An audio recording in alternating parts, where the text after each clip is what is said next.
They ruled that no transfer rules will be implemented. Everything will be as is, so people can transfer anywhere, everywhere, whenever they want.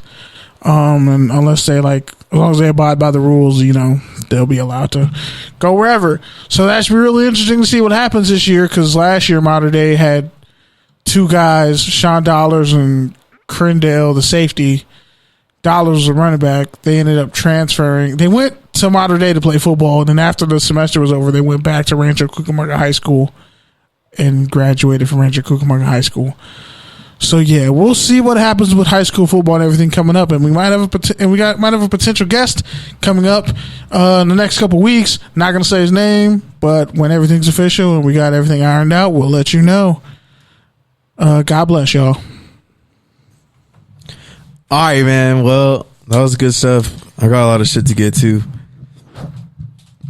Sound it out, Pete. So, first of all, I already kind of alluded to it at the top of the show, but just listening to Overtime, coming back on my flight from Miami, and I really just started crying, man. I really just started crying because I really felt like I was exactly where I needed to be. And I think this came up throughout NABJ in Miami, but, several panels, self-doubt, imposter syndrome, the sort of things that we all deal with, especially Mexicans and Latinos and Latinx and black people and African Americans and all of us, because we have to try so hard to be better than we have to be twice as better than the white people. And sometimes that comes with questioning if we're even better at all, which just makes us have to even be 3 times as better because we have to deal with that burden. And then we also have to bring along the people behind us, which is just another part of the burden. And it's a fucking lot. It's a lot to be your authentic self and to also break into a career or an industry that has gatekeepers and racial undertones and sexual undertones and all these sort of underlying politics and things that have been in place longer than you've ever existed. But when it does when everything does line up, it's really crazy because I think above all else, I met a lot of great people at NABJ. I really did. Shout out to Philly, man. Shout out to Philly. I really fuck with Philly heavy. I met a lot of cool people from Philly. Really cool, really receptive to me. Really, really cool to be around. I would say not even on some industry shit. I made some friends there, especially from Philly, man. So shout out to Philly on that. But that's what I'm saying. When you can actually be your authentic self, you just kind of feel it. And in that moment, coming back from NABJ, listening to Nipsey, listening to a song on my 2015 iPod, a song that I've listened to hundreds of times, and just really listening to the words in that moment as the flight's taking off, and just really understand the pain of Nipsey's vision, of his ambition, and especially because I had just lived it that whole weekend in NABJ. It's above all else, what I found in NABJ, not to sound corny, is I really feel like I found a bit of myself because I found what I wasn't. I looked around the people that were there, some of the best young journalists, some of the best journalists who've worked their way up, emerging journalists, all these different people, and they're great people, but at the same time, it's everybody's compartmentalizing the fact that this business is dying. It's in the worst job landscape in 10 years, really ever. And media companies are consolidating constantly, new ones every day. And as much as it's great to celebrate excellence and greatness and community and all that sort of stuff, it's we also got to band together and battle the bad shit too. And that's what I'm saying. It's when I went around the room, I looked around the room and I didn't see anybody. Well, besides the fact I was at a, black journalist conference, I don't mean nobody physically looked like me. I mean nobody thought like me. nobody really truly understood the business like I did. Like, everybody was just trying to be on air. Everybody was just trying to be a Stephen A. Smith. Like, the good thing is, when I did wander around, you know, I wandered into places where people did think more closer to me, where people did think about business and entrepreneurship and bootstrapping things and funding things and thinking about media as business. And so that was cool. But I also stumbled into some places where, you know, the old guard still lives and thinks about the business in an old, flat, undynamic, boring way. And what I found is I don't want to be that. And I don't want to be the talent. I don't want to be the people around me. And more so, I'll take my fucking guys over any of those people. Like, seriously, like, dead ass, like, no fucking lie. Like, I'll take the people I work with at the Sundial over all those people, all their fellowships, all their internships, all their experience. Not everyone like, at the Sundial. Like, between Kenny, between Julius, between Jordan, between Sean, between... You know, between Andrew, Vince, Mateo, like, we have fucking dogs. Like, we have some fucking people. Like, and I think back on that, like, holy fuck, we did some shit, man. Like, we're doing shit, and we're still doing shit as fucking 2-star recruits, as undrafted free agents, like, out there, really making a difference. Without Ivy League scholarships or HBCU scholarships or anything like that, man. And so, for me, and I put this on my sash, everything I'm not has made me everything I am. And I think this whole conference really just brought it all together. It's like, I'm not that dude who wanted to work at NFL Network when he was 20. I'm not that dude who wanted to work at ESPN when he was 12. Like, I'm not that guy, and I'm happy that I'm not that guy, and I'm cool with not being that guy. And I think accepting that has helped me accept a lot of things in my personal life too. Accepting the relationships I don't understand, accepting the uncertainty that is, you know, family and politics and all that sort of stuff. And it's like, I know I've had these insights before, but it's weird when they actually like come together. Like, it's like football. Like, you can see a play, you can understand a play, you can know what you need to do, you can know what you should have done.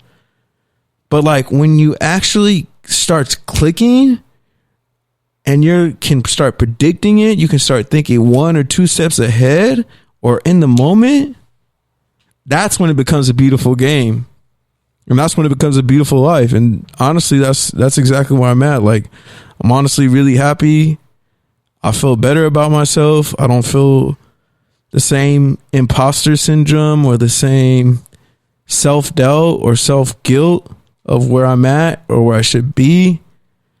You know, a couple of the editors said it in a much preachier way, but like, the universe brought you to exactly where you are, and that's exactly where you belong. And the fact that you're in the room, and if you're the only person that looks like you in the room, like, that's a privilege. Like, you speak for a community, you speak for your family. Like that's huge. That's major. That makes it even more important. That makes it even more valid that you are exactly where you need to be, because you are the exception and not the rule. So I just wanted to just leave on that note. Shout out to Kenny once again for holding it down last week. Shout out to Serve, now promoted from intern Serve to social media Serve. So shout out to you, Serve. Might have to change all your hashtags. Your social media Serve now. I expect way more. I expect pork belly memes and videos. You have full range of the Touchdowns and Tangents social media accounts. Yeah, there's graphic design, learning how to make a GIF or GIF, how you pronounce GIFs, it. yeah. Pete would say GIFs. I'm getting there. Pete would say Jiffy, but like, I'm gonna need some pork belly polls because like I said, have you ever had pork belly? Yes, I told you for Friday I had some edibles on my day off, like 4 of them. You went to ramen and got a pork belly, like the pork belly. They just gave me free pork belly. They just gave me free pork belly cuts, and I put it in the ramen. And honestly, it was delicious.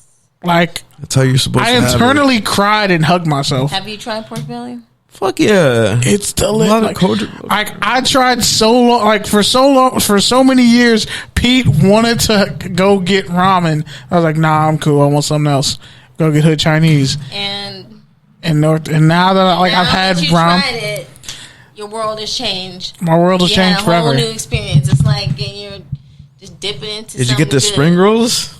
Nah, You gotta get those. But I was too. really high, I'll though, fill so your I might have big gotten it. ass up.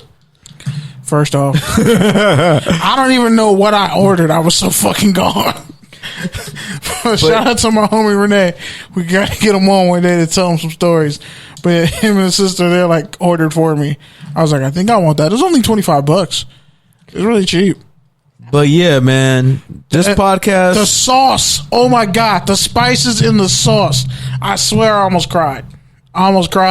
Because it was that delicious. Like, I was high, but I was like, whoever made the spices for this, I want to hug them and just send them money every month.